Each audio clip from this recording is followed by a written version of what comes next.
Okay, got a question from Doug Loomis and Roy English asking about the cabin, the details. Let's take a little look here. Here's the front of the house. Um, Basically, I would describe the house as 12 feet wide, or the cabin, 12 feet wide, 8 feet deep, and about 8 feet tall. And so that's kind of a box. And then once I built the roof in place, I lifted the front side of it up about 4 feet. So on the back it's 8 feet, and on the front it's maybe 11 or 12, depending on how you look at it. And I've got two windows on the front side here. I've got a window here, and then I've got another one on the other side, on the side of the house, and that they both shine into that little corner of the room, which I'm kind of calling my reading room. I have a raised deck, which I'm actually sleeping on that right now. But what I plan to do is put in a nice chair there. I did bring one nice chair. My friend Gloria convinced me to bring it, and I wasn't going to, but I'm glad she talked me into it because I think once I have my room together, having a nice chair will be wonderful. Wilson likes the chair too. That's about the only rule that I have is that she can't sit on my chair. So, and then upstairs we have another window there. So I'm probably going to build the upstairs loft going across the whole house, except up there I'm going to have a big hole in the floor on the second level, so it'll have some light cascading down indirectly. So that'll be kind of nice. So we'll have three windows in that one side.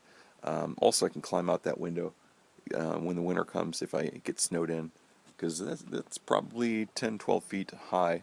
I'm hoping we don't have more than that, that much snow at any one time. Right now, I have a little bit of insulation put up. I put 7 rolls in there, and that goes up really quickly. It's real nice stuff. The little fiberglass rolls, little blanket thing. I'm going to try to get some more of that done today, and the Visqueen. And then on the right side of the house, I basically built a small shelf on some buckets with bugs. I'm sorry, there's bugs all over. With buckets, and that's going to be my bed. And then above that, I'm going to build another shelf, almost exactly like the bed, except it's just going to be a shelf, and I'll put some stuff up there. And then above that, about 2 or 3 feet, we'll have the loft, so I can put a lot of stuff upstairs. I don't want to put anything too heavy to make the house top heavy. It could fall over, theoretically. I don't think it's a big problem, particularly because on the bottom of the house I've got all these buckets of food, and those are heavy, but they'll get lighter as the year goes by. So that's about it. I guess downstairs I'm also going to have this 55-gallon bucket or drum of water, and my electronics. I've got 2 big batteries, and those are really heavy. I need to carry those up the hill soon as I have a place to put them. And then little bits of electronics here and there for the solar wind system.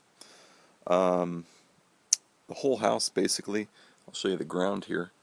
It's built on two beams. I've got they're 2 by 10s, I think, and I put 2 of those together, and then I have so basically 4 of those made into 2 giant composite beams. And then the whole house is on that, and the house is really very basic. It's just 2 by 6 frames. They're about every 16 inches apart, supports. The insulation fits right between them, and that's about it, really. It's pretty basic. This is the second cabin I've built like this, and it's very basic, goes up fairly quickly, and I guess that's about it. I've been here for almost 45 days, I would say, and I've spent maybe a quarter of my time building the house. The rest of it's just been moving stuff up here. So if I had built this on my other property where there is a road and I could have someone deliver it, I probably could have had the house up in 10 days. Also, the ground here is not ideal. It's mush, and I'm getting some water, or it looks like moisture in the back side of the house, and I'm not sure if that's coming in or if it was in, but I need to dry the house out. So once I have the stove going, that'll help dry things out just immeasurably. And I may go back and dig that out. I've got, well, let's see, the house is on a slope, so the back side I had to dig into the dirt to put some of the supports, the foundation in. I just have some blocks, cement blocks, but it is mushy. Everything is wet and mushy back there. And so the back side, the house is closer to the ground. It's not touching the ground, but it's pretty close. And so what I may do is dig a trench around that, or basically excavate underneath the house, so air can flow under there, and then take the excavated dirt and build a berm around the backside of the house. So if water rolls down the hill, which is, it doesn't seem to be rolling anywhere, it's more of a mush, then it will not go under the house, and we'll get some air circulation under the house, at least theoretically.